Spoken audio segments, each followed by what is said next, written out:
Assalamu alaikum, bonjour à toutes et à tous et bienvenue pour une nouvelle vidéo. Cette semaine, on va parler budget pour vivre au Maroc. C'était pas prévu initialement dans mon petit planning de vidéo, mais comme je reçois beaucoup de questions sur Instagram du type est-ce que je peux vivre au Maroc avec 1000 euros ou bien si j'assure 1500 euros, est-ce que je peux vivre confortablement? Du coup, je vais essayer de vous expliquer comment savoir si votre budget prévu pourrait être suffisant pour votre mode de vie et je vous donnerai aussi un exemple de montant mensuel que peut représenter le coût de la vie au Maroc et croyez-moi, on dépasse les 500 euros en charge. Si le contenu sur la vie au Maroc vous intéresse, n'oubliez pas de vous abonner, c'est le meilleur moyen de soutenir la chaîne gratuitement. Cela me permet d'être visible sur la plateforme YouTube et d'être mieux référencé. Allez, parlons argent. Combien d'argent pour vivre au Maroc? Comme je vous disais qu'il m'était impossible de répondre à vos questions, est-ce que je peux vivre avec X dirhams au Maroc? Je vais vous lister de quoi va dépendre votre budget en termes de charges fixes mensuelles, en vous indiquant à chaque fois pour chaque catégorie comment avoir une idée de prix pour vous personnellement et surtout où aller chercher cette information. La première catégorie concerne le logement. Principal poste de dépense, le coût du logement dépendra de la région de votre émigration. Tout d'abord, le coût de la vie n'est pas homogène au Maroc, un peu comme le coût de la vie change selon si vous habitez à Paris ou si vous êtes à Reims par exemple, et bien là c'est pareil. Pour estimer votre budget logement à ce niveau, utilisez Mubaweb. C'est un site plus fiable que Avito car les annonces sont souvent plus à jour et vous aurez des prix plus précis. Ensuite, vérifiez les prix selon le secteur que vous ciblez et le quartier. Selon si c'est le centre-ville ou si c'est Chehabi, c'est-à-dire populaire, là encore le prix varie énormément. Ne vous inquiétez pas, je vous donnerai un exemple type en deuxième partie. Vient la scolarité. Regardons votre situation familiale. Si vous êtes seul ou marié ou bien avec des enfants, on ajoutera à votre budget un coût scolarité. Bien sûr, si vous ne choisissez pas l'enseignement public, car il est toujours possible de mettre vos enfants dans le secteur public et de ne rien payer. Sinon, vous recherchez des écoles privées sur Internet dans votre ville ciblée et appelez-les pour avoir une idée des prix.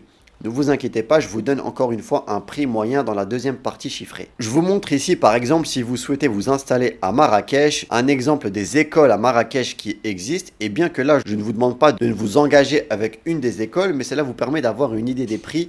Vous avez la liste des écoles, vous pouvez consulter leur site internet et bien récupérer leur téléphone et les appeler pour avoir une idée des tarifications des écoles et l'ajouter ainsi à votre budget. La troisième catégorie concerne le transport. Si vous avez une voiture, prenez en compte le coût de l'assurance de votre véhicule et de l'essence. Utilisez ici des simulateurs d'assurance automobile pour connaître le prix que vous paierez pour votre véhicule. Il y en a pas mal sur internet qui concernent le Maroc. Là, je vous en montre un pour illustrer mon propos. N'hésitez pas à faire le tour des différents simulateurs, vous indiquez le véhicule que vous avez, les chevaux fiscaux, la puissance, etc., etc.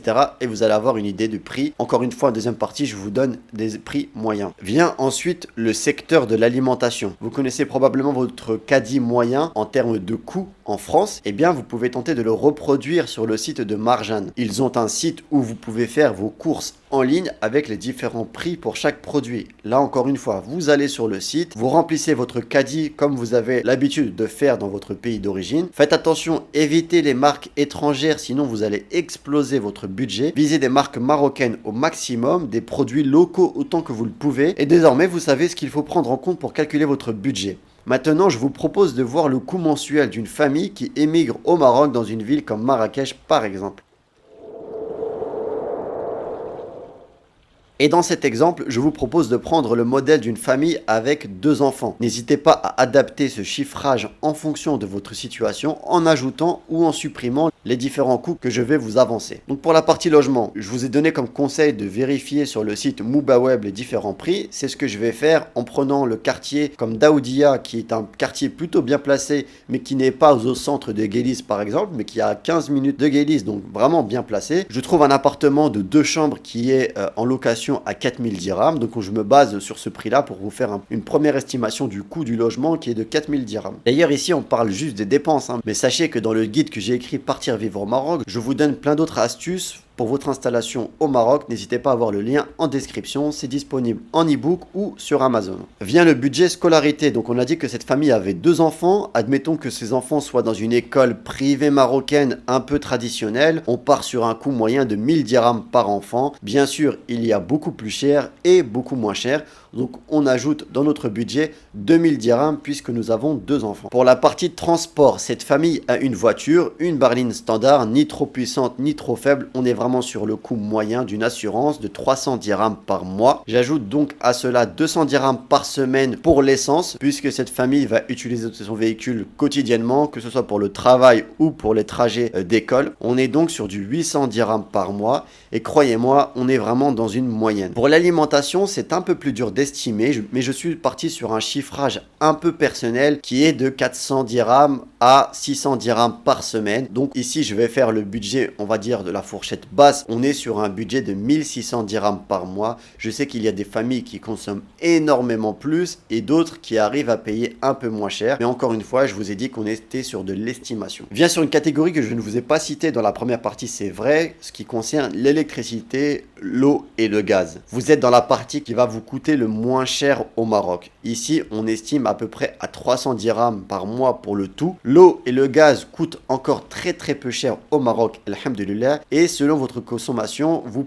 pourrez payer des prix corrects au niveau de l'électricité. Faites attention si vous utilisez des chauffages électriques, c'est ce qui généralement fait énormément gonfler votre facture d'électricité, le chauffage électrique ou bien les ballons d'eau chaude électriques.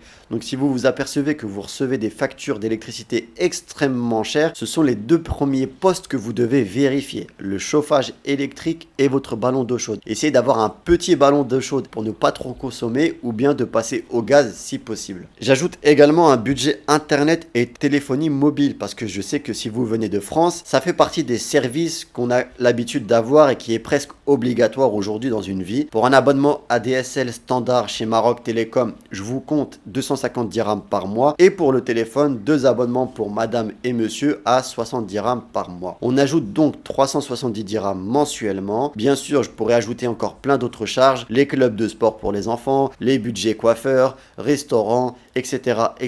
Mais je me suis arrêté aux besoins primaires. On est donc à un loyer de 4000 dirhams, en alimentation de 1600 dirhams, électricité, eau, gaz 300 dirhams, internet 250 dirhams, téléphone 120 dirhams, assurance et frais pour votre véhicule 300 dirhams par mois, l'essence 800 dirhams par mois et enfin l'école 200 dirhams pour vos enfants. Soit un total de 9500 dirhams par mois pour une famille avec 2 enfants qui a choisi de scolariser ses enfants dans le privé. Je ne reviens pas sur tous les critères qu'on a listés précédemment. Dis-moi ce que tu penses en commentaire de cette estimation. Est-ce que tu es surpris? Qu'est-ce que tu ajouterais en dépenses ou peut-être que tu retirerais? J'attends ton avis avec impatience. Quoi qu'il arrive, j'espère que cela vous aidera à préparer au mieux votre future installation au Maroc, Inch'Allah. Si tu ne sais toujours pas comment gagner ta vie tout en vivant au Maroc, je te propose cette vidéo où je te liste 5 méthodes pour gagner de l'argent sur Internet tout en vivant dans ce magnifique pays. Quant à moi, je te remercie d'être resté jusqu'à la fin. Je te souhaite une excellente semaine, Inch'Allah, et je te dis à la semaine prochaine pour une nouvelle vidéo. Et surtout, n'oubliez pas, prenez soin de vous, prenez soin des autres. Assalamu alaikum.